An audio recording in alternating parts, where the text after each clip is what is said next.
Slimehouse TV, myself Theo Kane, welcome to All Figured Out and a brand new episode of Toy Talk Tuesday. So in today's episode, I'm going to be doing things a little bit different. You lot for a long time have been asking me to talk about Japanese Sofubi, vinyl kaiju and all that sort of stuff, all that Japanese toy hunting stuff that I think for a lot of people that watch this show, that was their first introduction to Slimehouse TV, was watching me go around toy hunting in Japan.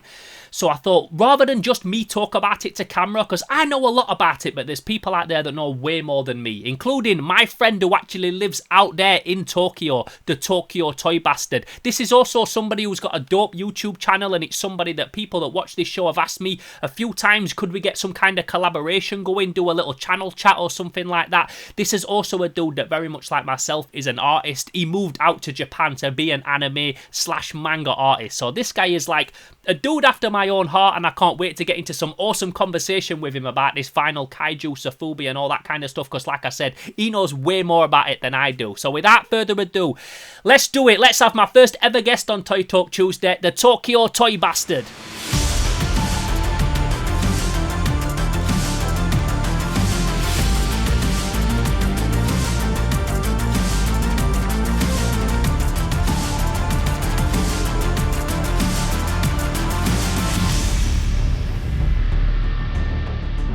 Tokyo Toy Bastard, how's Japan? What time is it there? I take it it's like midnight now. Yeah, it is about 11:30 p.m. when it's nice and toasty today. And you got a lot of energy for a live stream. I like to bring the energy to my videos. I usually have more energy at night. I don't know if you're like me. I know you're an artist and that. Then people tend to generally be night owls anyway. Yeah, I'm pretty much a night owl. I'll be going for the next few hours no matter what happens. But yeah, I'm fueled up on some coffee, so I'll be pretty energized for Sweet, man. People requested this video, you know, like when I put on my Toy Talks and stuff before, like who shall I do a collab with? People were saying Tokyo Toy Bastard. I don't know what it is about me and you, but they seem to think that we'd work well together on a live stream. So that brings us here today. Awesome. Lots to talk about, man. Obviously, you live my dream out there. Being an artist living in Japan, that is literally like my dream right there. So how's it feel to live my dream?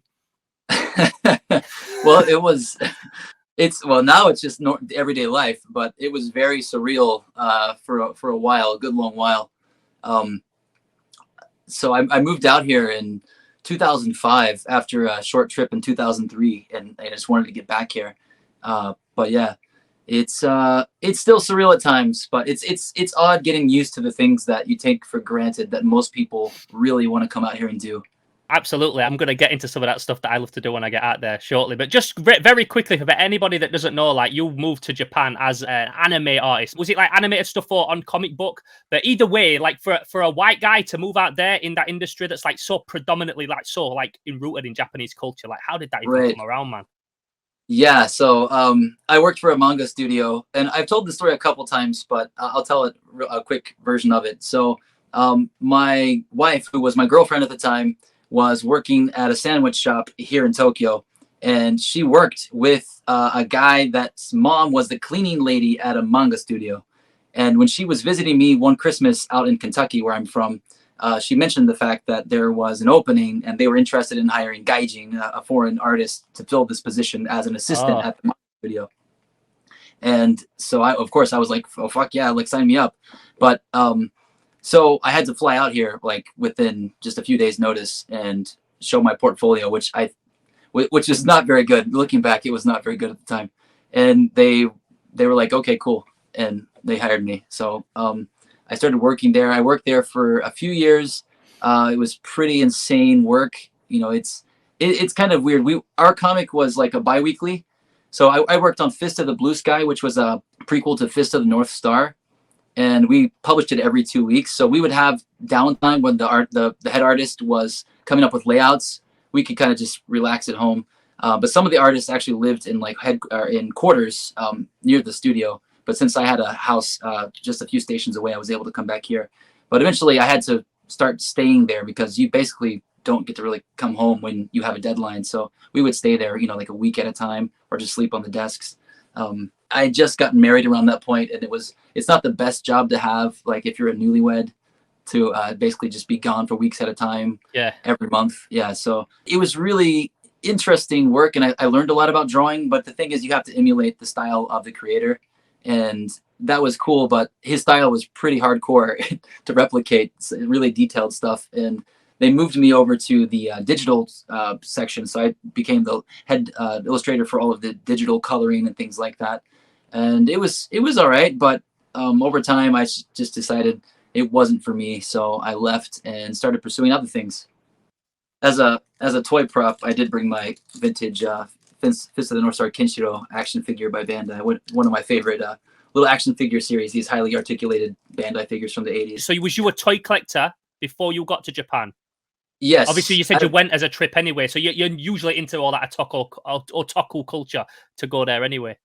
Yeah, well, the first time I came out was for a girl, which was not the girl that I ended up marrying. And I went to stay out in the countryside in Gunma, which was basically a long way to meet a chick. It's like the Japan's version of Kentucky, basically, is what Gunma is. So, but I loved it out there. But yeah, there wasn't really much toy hunting to be had. But me and the chick were both really into toys. So I remember I brought a bunch of toys for her, and she would send me like Bandai Godzilla stuff in the mail. So there was still a lot of toy exchanging going on. But yeah, I didn't get to do any hardcore toy hunting my first trip. I remember my first trip to Japan, literally because I don't know what it's like from America. Maybe it's even further for you unless you go around the other side of the world, but it's like about 13 hours of flying altogether. Well, I remember I was sat in my friend's house, like getting in the car, ready to go to like the airport. And I was thinking in 24 hours, I still won't be there. Like timing it in a day from now, I still will not be in Tokyo. So it's a good like 26 hours, even though like there was like 13 hours of flying and stuff, like just waiting around. And I landed on like 26 hours with no sleep and just went straight to Akihabara, straight toy hunting. It's like it was like, do you know when you've got sometimes people have like two stomachs, they eat the dinner and then they full, but they're like, I still having dessert. That's like my dessert stomach. I still have the toy hunting energy. Like my human energy is depleted, but my toy hunting energy has still got a few hours left in it. That plastic high, man. Yeah, full on. So let's just get straight into the toy hunting stuff, because that's why people are here. So how do you not go crazy out there? Like when I go to Japan, I suppose one of my things is the urgency of like, okay, I'm here for 2 weeks. I've got to get as much stuff as possible. I've got to go to every shop. I've got to buy as much because I'm going home in 2 weeks. And then the second time I went to Japan, that urgency was slightly less. I'm like, okay, I'm just going to get the stuff that I really want. I'm not just going to go mad and buy everything because I can come back. It's not going anywhere. A lot of this like newer stuff and things like that. So for somebody that lives there, like, what's your mentality when you're toy hunting out there? I take it it's like calmed down a lot from when you first got there and you just want to buy everything that you see because it's everywhere. People need to realize like when they get to Japan, how much like vintage toy stuff is actually there. Right. Yeah. Vintage toys and toys in general are all over the place. It's hard to walk out the street and like just go to the train station without seeing something at the supermarket or the department store that you just want to buy. I've calmed down quite a bit, but yeah, when I returned, because I've moved back a couple times back to the US for a couple of years. The second time I came back, I went full on and I just started collecting everything. And I've decided to kind of focus a bit more, and then I kind of go back and forth, but I go toy hunting pretty much every Saturday, and I have to kind of decide which area I want to hit because, since I have all these places to go to on the weekends, I don't have to hit every single place on every Saturday. So like, one Saturday I'll go to Nakano Broadway, one Saturday I'll go to Akihabara, one Saturday I might go out to the countryside and hit up some of the like hard offs and hobby offs that are lesser known. Tomorrow I'm going to take my son to Koenji and hit up some of the lesser known like vintage toy shops that are hidden over there. But yeah, it's, I pace myself and I don't buy everything that I think is cool anymore because that was a problem where I would just buy whatever I thought was cool. Now, for real, there's certain things I look for. And now at this point that I've been here so long, it's going on. Yeah, it'll be 20 years since I first came here, almost 20 years. So 15 years since I started actively collecting here. So I've acquired a lot of the stuff that I've always wanted. So it's not as much of a race to find, everything that I need.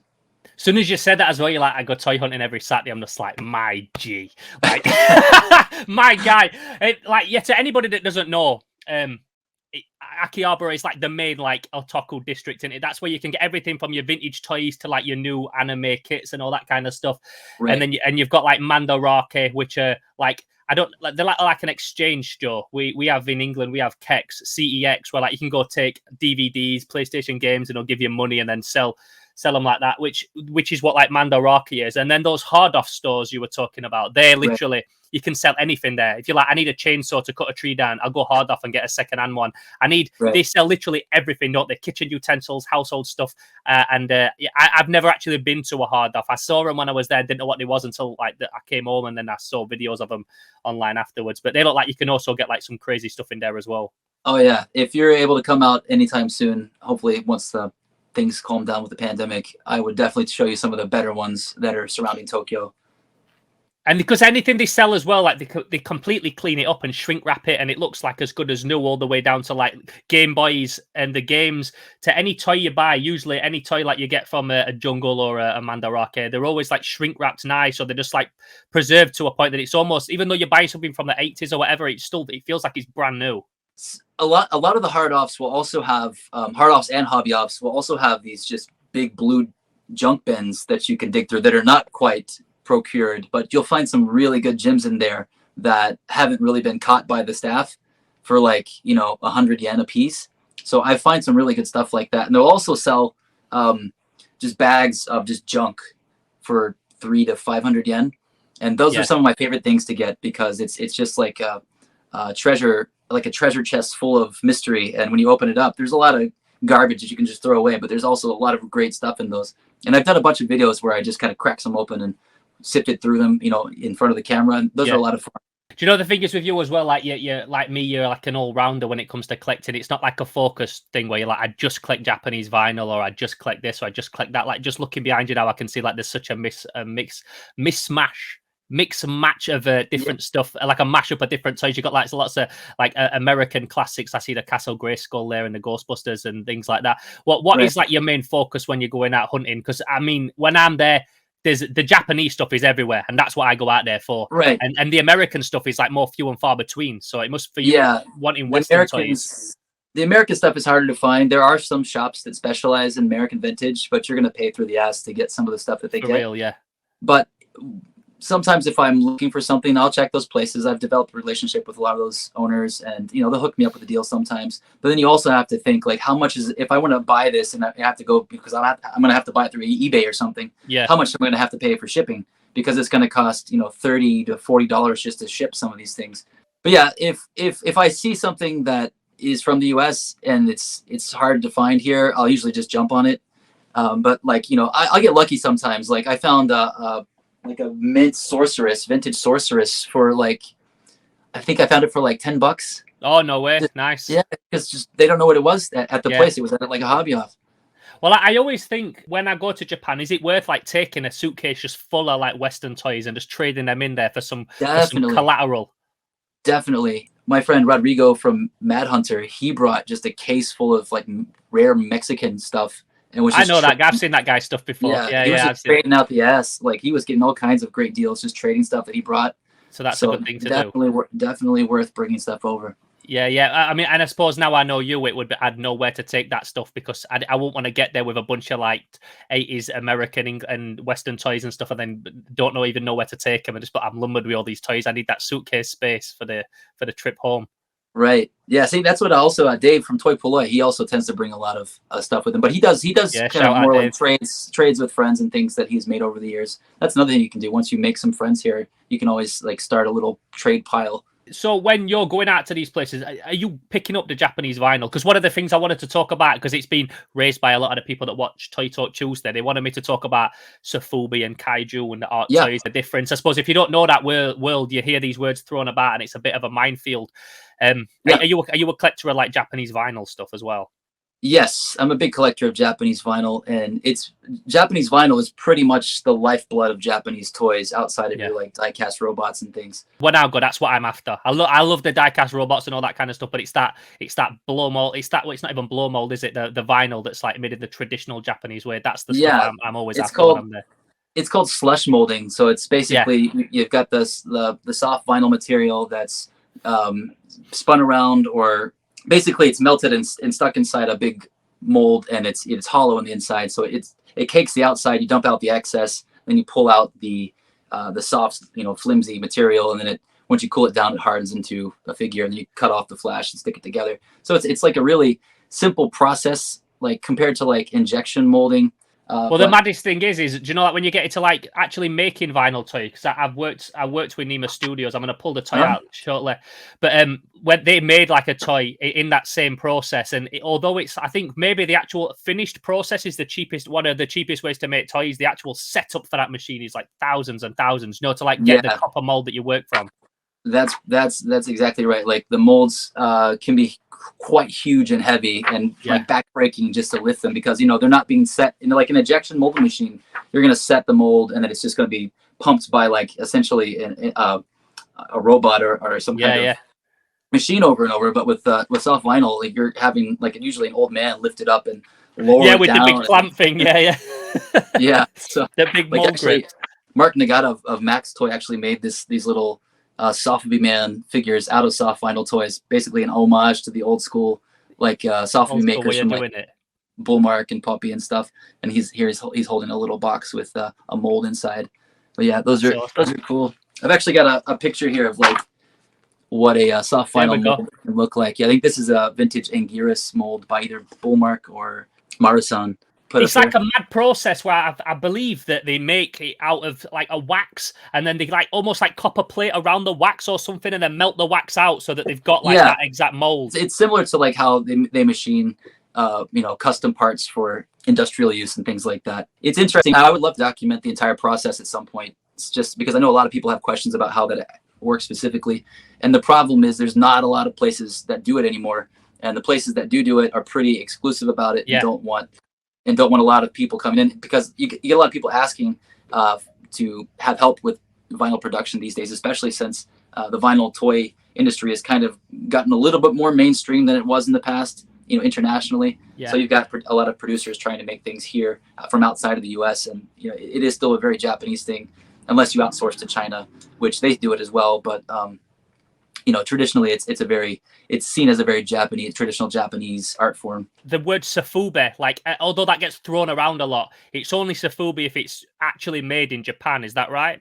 If it's, because I mean, like this one we had, I'll show it now. This is the one that we had made by this is my collab I did with Nima Studios, the Deflatron, and we had it made, and it's all made in vinyl, but it's made in China. But apparently, from what I heard, it's not Sofubi if it's not made in Japan. It's the same process. But the word Sofubi has to be Japanese. It's kind of like the same thing as like anime. So in Japan, if it's animated, it's anime. So Disney is anime, Batman is anime, whatever that's animated is anime. He-Man's anime, but outside of Japan, you know, it's not. So anime has to be something that's animated here. Same thing with soft vinyl toys. If you brought that toy or a toy that's specifically made in another country that's made out of soft vinyl here, they would call it Sofubi here. They would say Sofubi, just the Japanese term for soft vinyl. But yeah, if you want the true definition, the true international definition, I guess technically it would have to be made here to get like the legit credentials, I guess, behind it. But technically the process is the same no matter where you get it. It seems more like a word that an elitist would throw around. That's like, oh no, it's not Sofubi because it's not made in Japan. Mine's made in Japan. Mine's Sofubi. Yours is something else. But like, yours is soft vinyl. Yours is a vinyl toy, but it's not. Yeah, unless you're Japanese and you're calling it Sofubi because that's the language you speak. So I wanted people to watch this and be like, oh yeah, I kind of understand that now. We're like throwing more curveballs down the rabbit hole than they would have had when they started asking the questions. Because I suppose the question I get asked a lot is like, what is the difference and stuff like that. So I got like a couple examples here that I can show. So if we're looking at like a Sofubi, I would say this is one I got in Japan. I think on my second trip. This is an old. This is from the 90s. I think it's 93. It's 92. It's a Bandai repro of a bullmark Megalon. This is my favorite Godzilla movie, by the way. Godzilla versus Megalon. Godzilla versus Megalon. Hey, I've got a slew of Jet Jaguars to pull out here in a second. Oh, for real? Yeah, Jet Jaguar is my favorite of all time. So I would. This is Sofubi, made in Japan, Japanese character. And that's a very interesting thing, actually. That whole early '90s wave of the Bandai I love these repulls. Yeah. Real quick, just a quick brief history about Sofubi. So technically, even though people say it has to be from Japan to be Sofubi, Sofubi didn't exist in Japan. The process didn't exist in Japan until the 50s and early 60s, because up until that point, you know, it was basically, there was World War II going on, but all of the toy production that was being done in the US and other countries started to get outsourced into places like Japan, who was currently, redeveloping. And the process itself came from things like Barbie dolls and baby dolls. So technically, Barbie and baby dolls are the first soft. Yeah, like your Cupid dolls and stuff like that. Cupid and stuff like that. Yeah. And so when they started bringing Barbie dolls and more of the international baby dolls production here to Japan, companies like Sato Industries, who later became Takara, and now Takara Tomy, they were producing things like I think Astro Boy and some stuff like that. And then it wasn't until the mid 60s that the company that was primarily making tin toys like tin cars and plastic model kits, Marusan, decided to started to make the soft vinyl toys. And the first series they did were the Ultraman figures, but then they soon followed with Godzilla. But they went out of business in 1969, and the remnants of that started Bullmark. And then there were some leftovers that started Marusan again, so they kind of divided into two different companies, but they generally were doing the same thing. But they basically got phased out once the 80s came around, and you started getting more die-cast toys and a lot of intricate robots and stuff like that. And the production started to go more towards smaller scale soft vinyl toys, because the ones from the past were all this scale size or the larger 450 stuff. Oh, I love it, bro. What are they? And they're Marusan. Well, actually, this Jet Jaguar was never produced by Marusan in the vintage molds. It was Bullmark. That's a Marusan, right? Yeah, this is an original 1966 Marusan. Yeah, that's beautiful. They just re-released that. Super 7 are re-releasing that as a little. Yes, I have it right here. Oh, is it out already? I didn't even think it was out there. I just saw it. Yeah, that's dope. And there's actually two variants of this from the 66 line. There's one that has actually even Super 7 released both variants. If you bought it the first day it was available, you could get this J-tailed, where it's slightly more curved. Basically, there's a story of why they changed it. I don't remember the exact details, but they basically just slightly straightened it out, and that's the only difference. So Bullmark and Bandai actually even made almost the same size versions in Sofubi in the early 2000s. Yeah, I've got some. I love those as well. I always pick those ones up. They come in the little box or the little baggie. I think they come in a little box, but I've got like 7 of them. Yeah. They come in boxes inside of baggies inside the boxes. Yeah, they're cool. Yeah, they're awesome. But this is one of my favorite figures. Yeah, that's a classic, bro. Like that's like if I haven't got one of those, but that's like the classic Godzilla that you see in the Mandarake and stuff like that. So that's what I mean. That is the pinnacle of Sofubi to me. That's like the definition of it. What you're holding right there. And then they started to make the smaller figures, and these became kind of like the new standards. So these are from the 70s. We got Ultra 7 and Ultraman, and I love Bandai. Ultra 7's my favorite is Ultra 7. Hey man, me too. I love Ultra 7. Yeah. Hey, another tick. But yeah, Bandai was around at the time, and they were using different company names. They were all kind of under the same brand, but brands like Poppy is actually part of Bandai. So a lot of people refer to that's not Poppy, that's Bandai, or it's not as vintage. But technically, they're all owned. They were all Bandai companies. But Poppy started releasing the smaller scale Sofubi in the late 70s. Like here, I've got an example of Spider-Man, the Japanese Spider-Man that was released by Poppy. I might even have one of those here. Is this from the same? What was this by? You get a bagged one? I don't know. It's by. Oh yeah, you get the Ultra 7. Yeah, that's the same line. Yeah, same. It's basically the same scale, same articulation. It's just like the way. Oh yeah, you're right. It's Puppet there. That's at the P on it there. That's another. It's a Skyrider. Game on Rider. Skyrider. Oh, Skyrider. Yeah. Yep. Yeah, I've got some of those. Yeah, the Common Rider ones are even better because they have the little vinyl scarves. Well, I mean, just talking about like toy hunting again in Tokyo, they're the kind of thing that you can just call in 15 quid or something like that, just like while you're passing, and it's just there. Like, this stuff's so accessible that you could just call in and go, I feel like picking up something. I don't want to spend 300 quid on a big, massive Godzilla, but I can pick up those little baggies, and they just have so many of them still out there. Yeah, yeah. Still to this day, that's like the standard for your basic figure. Like when you go to a department store, you're gonna find just rows and rows of Yeah. Ultraman and Godzilla and stuff. Well, Ultraman, you'll see Ultraman way more than you'll see Godzilla, which is surprising to a lot of yeah. Westerners when they come here. Ultraman and like Super Sentai stuff, like Power Ranger related stuff, Yeah. and Kamen Rider sells way more. Yeah, it's like in the 7-Eleven, the like the chemist and right. stuff. You won't be able to really see me, but behind me, I've got like a rack full of them. I pulled some out here, and these are ones that you pick up from, like, yeah, just the department stores and stuff like. And these are like £6 in English money, and these are these ones. And I can't resist. I have to pick them up when I go past. I've never got a full set of them, but these, yeah, you've got some as well. So on that rack behind me on those hooks, I've got like 40 of them because I can't resist them. So people know the difference. If you've got your old Sofubi, even though this is a repro, we've got like the old Sofubi, and then these are when it's still Sofubi. And then, do you know, because we were talking about like baby blow molds and stuff like that, this is a new, I don't know if this is made in Japan, well, it says on it, made in hell. Because he's a Scandinavian artist called Ultra Tomba, but he's like a baby doll. It's called the Maggot Baby.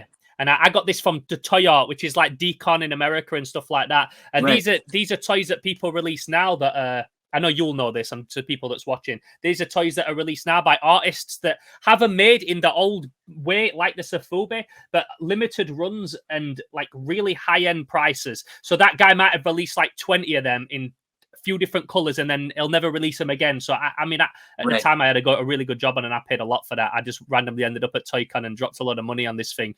But they're almost sold at the prices that like high-end art prints would be sold at, weren't they? Like, an artist would do his original and do some prints and sell them for a few £100 each. And this is like a whole other toy world that I don't like delving into that much, because you can't collect everything. And even though I love all that art toy stuff, you can't collect everything. And there's a reason for the costs. Like, as you were saying, like the molds themselves are massive, and it's really expensive to get the molds made. And the sculpts are giant figures, so you've got the sculpts are expensive, the molds are expensive, and then the factories that can pull them are even, you know, if you're getting them in Japan, there's going to be fewer and fewer and of these people doing it. So it just costs a lot. And when you're doing smaller runs of stuff, you know, there's only a certain price range you can sell it for comfortably without just like losing all your money. Because even if you see someone selling for something for a couple $100s, they're not making any money off of that until they've done a few different color waves of it. Yeah, it costs thousands to set those molds up. So this one again, I feel like I'm just plugging my own toy, but it's our show, so who cares? This was like a real high-end setup price, like real, and this was made in China, not in Japan. Made in the same way, but obviously we had like jointed arms, different armor, and all this kind of stuff to go with it. So that's another reason why I just can't get into that art toy scene. I've got the odd one and I like it. I've got some friends with cabinets full, because it is like a whole other thing. So if I'm going to drop like a couple £100 on an art toy piece, because it is an art toy, when you get to that, when you're paying a couple £100 on like a high-end, like limited edition run, it gets to like buying an art print. It's like buying a sculpture. And if I'm going to drop a couple £100 on something like that, it's got to be on vintage nowadays. But a lot of people ask me, like, what's the difference between like a Sofubi kaiju and then like a Sofubi art toy? And that literally is it, isn't it? Like a lot of the Sofubi, like traditionally made in Japan, the retro stuff, the kaiju, the vinyl, this kind of thing. I got this in Japan as well. This is another nice piece. These are. It's interesting, like how the whole art designer Sofubi toy scene evolved here, and that's why actually when you brought up that Bandai Bullmark reissue of the Megalon. So up until that point, like we were saying, the standard was, you know, releasing these little small Sofubi by Bandai, Poppy and Bandai, up until the late 80s, early 90s. And then once Godzilla started to come back again, Bandai started doing the larger scale soft vinyl, you know, toys. I've got one here from '99. This is just one of the Godzilla. You can just see the difference, can't you? You can just see how different they are from like what one looks like. It was sculpted a lot more like child friendly and stuff. And to someone who's like an observer on the outside, they might be like, "Well, that Godzilla's way better." But I love the simplified old retro feel of the well, this is an odd example. This was a theater exclusive. Like most of the other stuff is just like your standard black, you know, vinyl with some minimal paint. This is like one of the cooler ones. But this stuff like this is actually not hard to find. A lot of this stuff is, even this is from the 90s now, so it's technically vintage, but it's not hard to find. I think this line single-handedly brought these old retro soft vinyl toys into the mainstream again, and popularized the idea of making toys like this as more of art pieces for collectors who are already now in their, at that point probably in their 30s or older, who had these toys when they were younger, and getting different color variants of them and things like that. And one of the primary people that had, I guess, a reaction to this whole thing was Nishimura-san from M1 or M1 Go, Emichi Go. They're a soft vinyl toy company that started back in the 90s, and they were kind of responsible post this bullmark wave of retro Sofubi, of bringing back the whole idea of big, giant, chunky vinyl toys of mostly kaiju.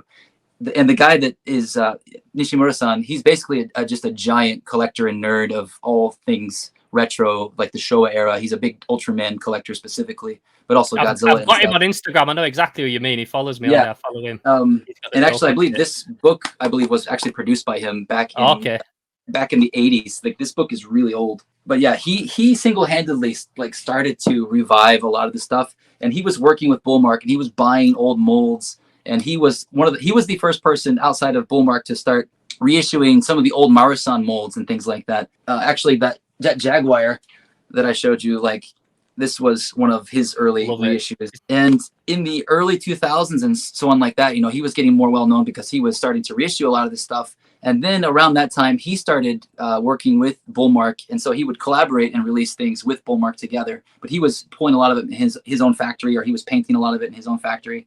But then he caught the interest of people like Super 7 in their infancy, like when Super 7 was just like getting their bearings, like making who started as a vinyl company, right? And Max Toy Mark Nagata was one of the original creators of Super 7. Then he kind of dropped off and started doing his own thing, and then Brian Flynn basically took over what they're doing now. But and I had to get confirmation about this one because I wasn't sure about it, because at the time I wasn't around. But I did get confirmation from Brian Flynn about this one. But one of these releases, one of the very first, I think it's maybe the second release that they did of anything Godzilla related, years ago, was this version of Jet Jaguar, which was pulled by M1 or Emichi-Go. So it's the same mold, but in colors, I guess, that maybe Brian or one of the staff there, years ago.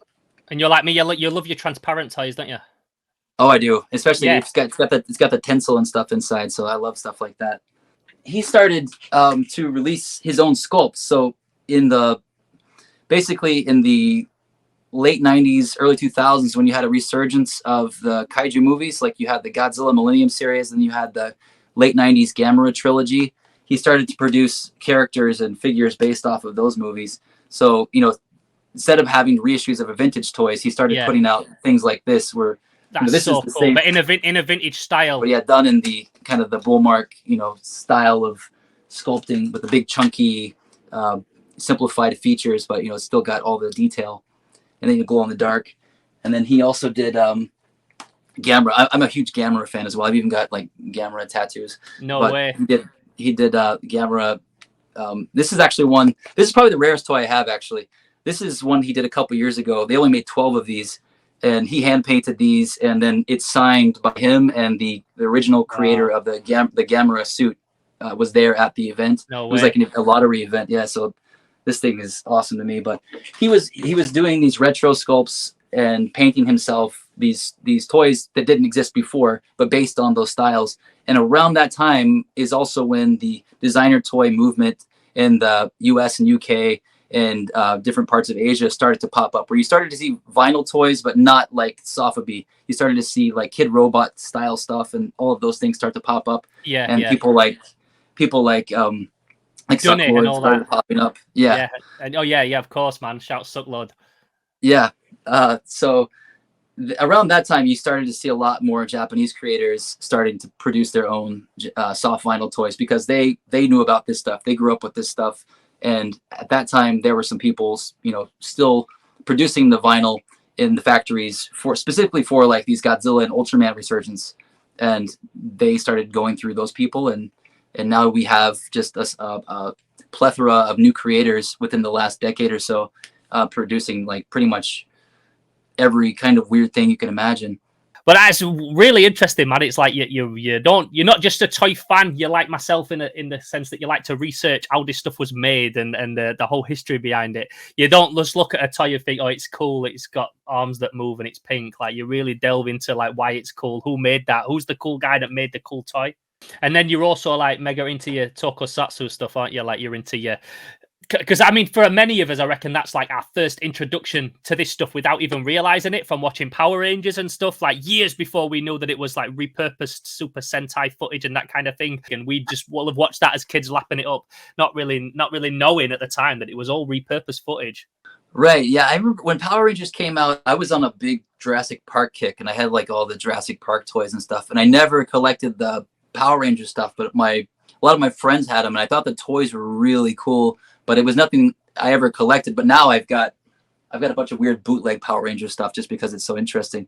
But my introduction to Tokusatsu in general was, I guess, mainly through my uncle, and he was really into Godzilla and Ultraman. But I never got to see it because it didn't air on TV in the US. And up until like last year or the year before, Ultraman's international rights were owned by a corporation in Thailand that basically stole the rights from Subaraya, which is a whole nother can of worms. Yeah, but yeah, that's a really interesting topic. I got that from there was like one American release, animated, not dudes in suits, animated release cartoon that was on a VHS that I rented from a video store, and that's when I first knew about Ultraman, when he has a star on his head. And that's when that's when I first saw Ultraman, and it wasn't until years later that I think I was at a car boot or something, and I must have seen like some kind of like magazine, like a horror action old magazine back when they used to make a magazine for everything, and it had some screenshots of like live action Ultraman, and I was like, no way, this shit's like Power Rangers.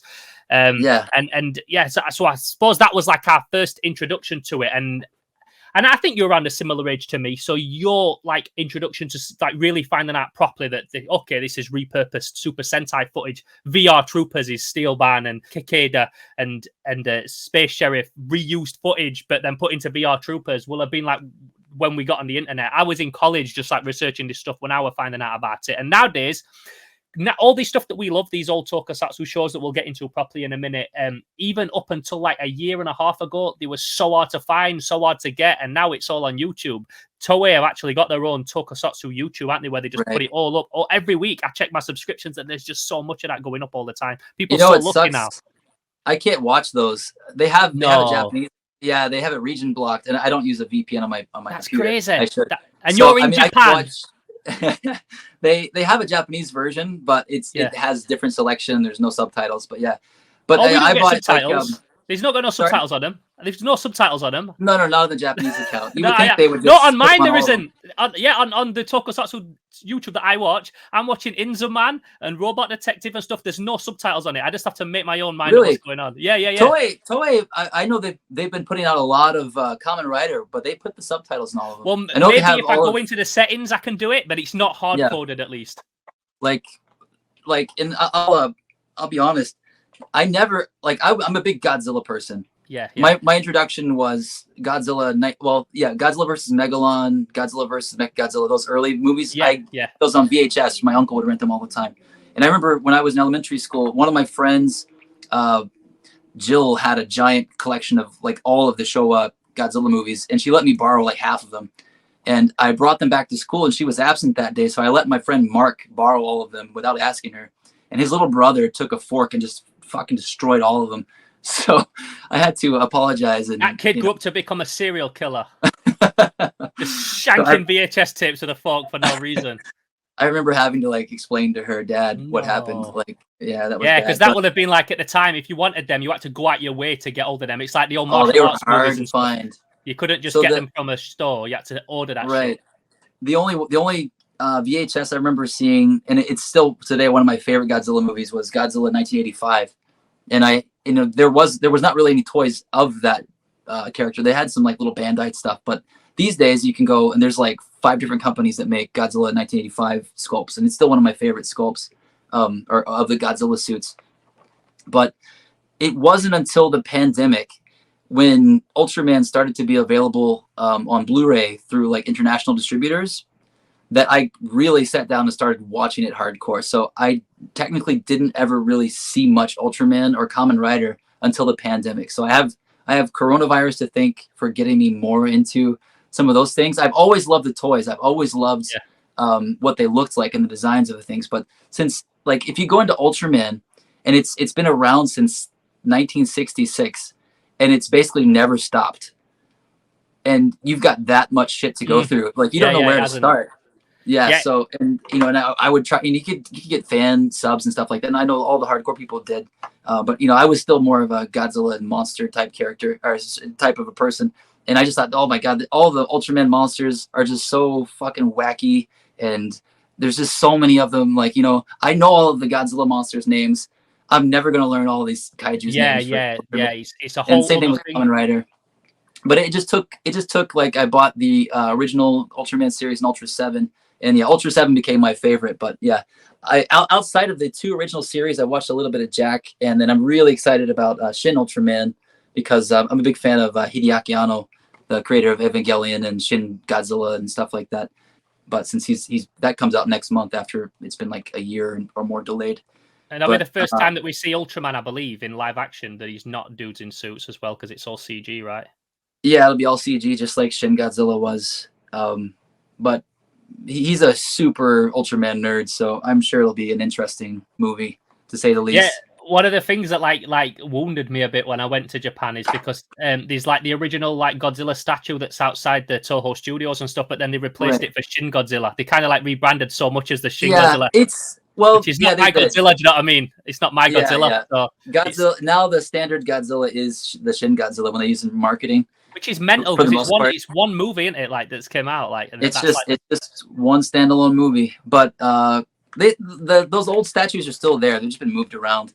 And they've really expanded like Godzilla into all different territories all over Japan now, to where it was before. It was just kind of like, you know, here's little Godzilla. Now Godzilla's massive. Like, that movie, Shin Godzilla was won every Academy Award here in Japan that year. That's never been done before. Yeah, and it was only outgrossed by the anime movie Your Name, which was like the top grossing movie of all. That's a dope movie. That was like the top grossing movie of all time here. So that was the only movie that beat Shin Godzilla out that year. So that was kind of saying a lot.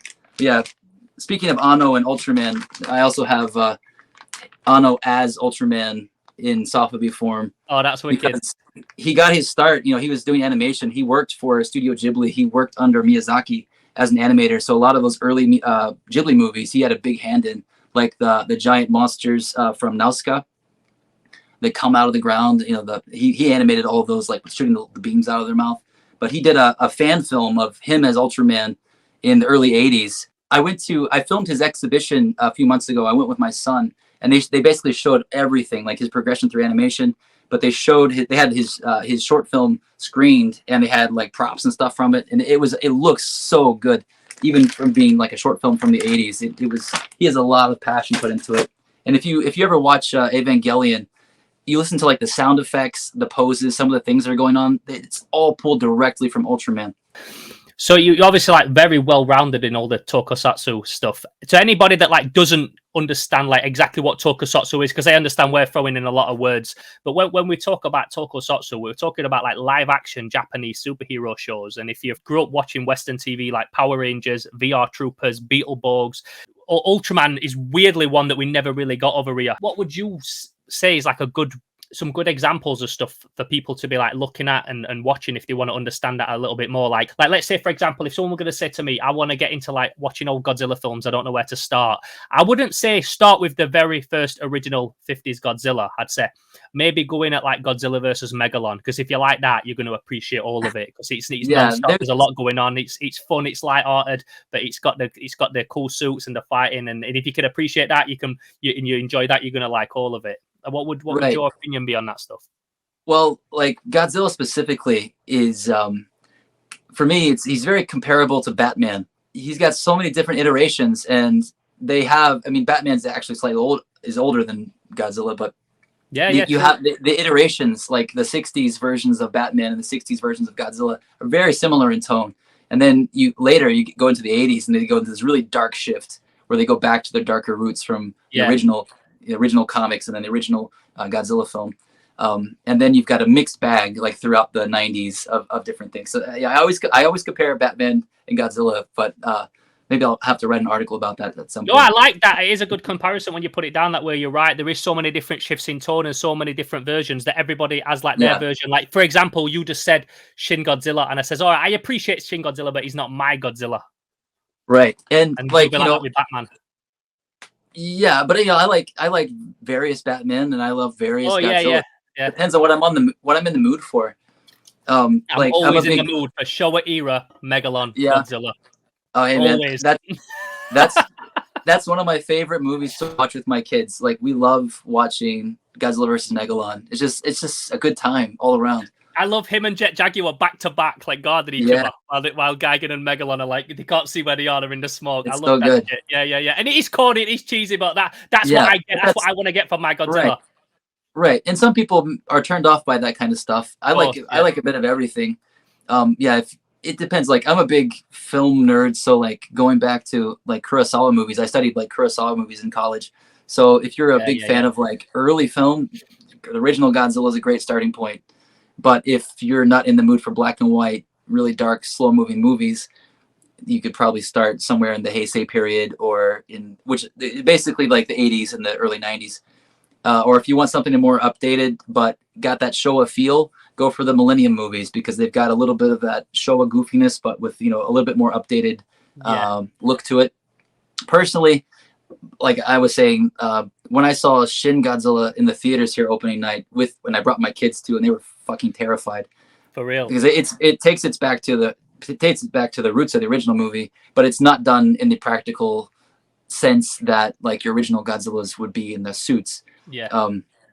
So it just really depends on what you're in the mood for. Like, actually, I got a nice big Shin Godzilla. That's dope, man. That is dope. Yeah, that's a beaut piece. And going back to the Sofubi, another great thing about the Sofubi still existing is you can mix and match them. And like, for example, one of my favorite movies from the 80s is Godzilla vs. Biollante. So I got a Biollante in the same colorway as Shin Godzilla, so I can make my own little early Godzilla version of Biollante movie. Yeah, before he fully blooms. That's another good starting point for me. If anyone kind of wants like a medium, Godzilla vs. Biollante is one of my favorites. To show people that they've never really watched a Godzilla movie. It's corny, but it's also got a lot of really cool, unique stuff in it. So if we're talking about like Tokusatsu, what would be a good introduction, do you think, to people to check out? Obviously, you would always go Ultraman or Kamen Rider. I'd be like, do you like your monsters big fighting like Godzilla, Ultraman, or do you like it more street level? I think I like the street level stuff a bit more, like when they're like human side. I think if I were going to put it down, Kamen Rider's always the one I like a bit more than Ultraman. I love them both, but Kamen Rider is definitely a thing. Kamen Rider is definitely more stylish. He's very all the different iterations of him are very unique and very cool. Ultraman's every version is a bit different, but they're all generally, basically the same. Silver and red, silver and red with slightly different head sculpt or whatever. But for Kamen Rider, I love the original design for Ichigo, and the theme song and all of that stuff, and the setup and the premise. But it is, it's got the era of that time. Everyone's got big hair, everyone's got bell bottoms. So if you're into that and you're into like a bit of like wah pedal, guitars and stuff in your soundtracks, or you're into the Showa Godzilla movies, it's a good starting place. What I found to be my favorite, and what I try to introduce people to Kamen Rider with is there's one of two things. If they want to just sit down and watch something that's one little standalone thing, I recommend, and I believe I mentioned this to you before, Kamen Rider ZO, which is just a standalone like 45-minute movie that was part of a Toei anniversary theater showing, where it was like the 30th anniversary for Kamen Rider, and it's basically a reimagining of the Kamen Rider character, and it's the first time that he doesn't have like a big belt around his waist, so he's basically got this transformation device built into his body. He's more bio-organic version of Kamen Rider. But if you like the traditional style of Kamen Rider, but you also like the early like kind of the 80s, the really dark 80s anime from like Demon City Shinjuku or Wicked City or even some of the stuff like Devilman, it's just the kind of vibes of that. I recommend Kamen Rider Black, which was later, the follow-up series was Kamen Rider Black RX, which got turned into Master Rider in the US. But the original Black is pretty damn dark. A lot of the episodes are really dark. There's one episode where you've got like a goat demon like on a mountain just brainwashing people and having them sacrifice people, and people possessed and people like climbing around like the Exorcist and shit. It would terrify me if I was a kid watching it. But yeah, Kamen Rider Black is a good end, and now it's available, I think, on YouTube on Toei's website. You can watch like every episode, I think. And the good thing about Kamen Rider is every single one of them is a different rider, completely different shifting tone, but you also get the team up. You get the multiverse team up as well every few years as well. There's lots of that team up stuff with Kamen Rider. Yeah, but if you have 20 minutes to spare, go to Google or go to YouTube, search Kamen Rider Black episode 1, and the first episode of this it's like something straight out of like Devilman or Akira, just mixed with Kamen Rider. You'll get hooked instantly for sure. Yeah, I feel like there are a few things that we've given people that, like, if they wanted to get into this stuff and didn't really know where to start, that there's definitely some nice ways to start going down a rabbit hole. But it is a rabbit hole if you want to get into it. And I think luckily we got onto this when we was a lot younger, so now we're kind of at the other side and know a lot about it. But I think if you were just getting into it now, there's going to be a lot to take in. It is a lot. So yes, like you said, Ultraman's never ended; it's still going. Also, Gamera. That's another great place to jump in. The Heisei, the 90s Gamera trilogy. They're all linked together. The 3 movies. They're really, really well made. Those are also a good place to start if you're and more violent as well. Like Godzilla wouldn't really like cutting monsters' legs off and they're pissing like yellow blood out and shit. A little bit, not like Gamera. Yeah, Gamera was a bit more violent, especially even in the 60s and early 70s. And Godzilla tried to compete with it and tried to up some of their later 60s and early 70s movies with the violence, like the Mechagodzilla movie, like with all the missiles and the blood spraying out of his chest, stuff like that. So yeah, you wouldn't see that before. Or Godzilla versus Hedorah. That one's fucking mental. That's like a acid trip, right? Godzilla versus Hedorah. Like if you'd never seen a Godzilla movie and you went straight in with Godzilla versus Hedorah, you'd be like, what the fuck am I watching? Because that shit's crazy. I mean, there's like a baby getting melted in toxic sludge and shit. People with fish people heads and all this craziness. He's like, but when you watch that movie, you literally think, yo, this is like the hardest thing that he's ever come across, because it's like all the combined sludge of Tokyo and toxic shit, and it's manifested into a creature. This guy. Yeah, and do you know what's funny? He's like the most simple-looking sludge monster, but whenever I'm in Tokyo, he's always the most expensive. I always think, oh, I might get a Hedorah, and I think, maybe I won't. He's a very popular character for the soft vinyl collectors. Yeah, they put a lot of different colorways of him out, and they're always pretty pricey, unfortunately. Wicked, man. Well, it's been awesome to talk to you. I don't know if there's anything else that you want to just touch on before we wrap this up. Well, I did want to kind of mention, since we've been talking about soft vinyl and stuff, I actually do currently have a soft vinyl project that I've been working on too. Yeah, man, plug that shit. Let's hear it. This is the new one you got coming out. Yeah, so I work as a production manager for a new soft vinyl and comic company called RX-Nemesis, and we're based here in Japan, and the owner is based in Korea. His name's Stephen J. Kim, and he designs most of our products and things, and our styles are very similar, so working with him is a lot of fun. And we see eye to eye in a lot of the same stuff. But like he grew up, he's a bit older than me. He grew up with Kamen Rider and Ultraman back when it was, airing on TV.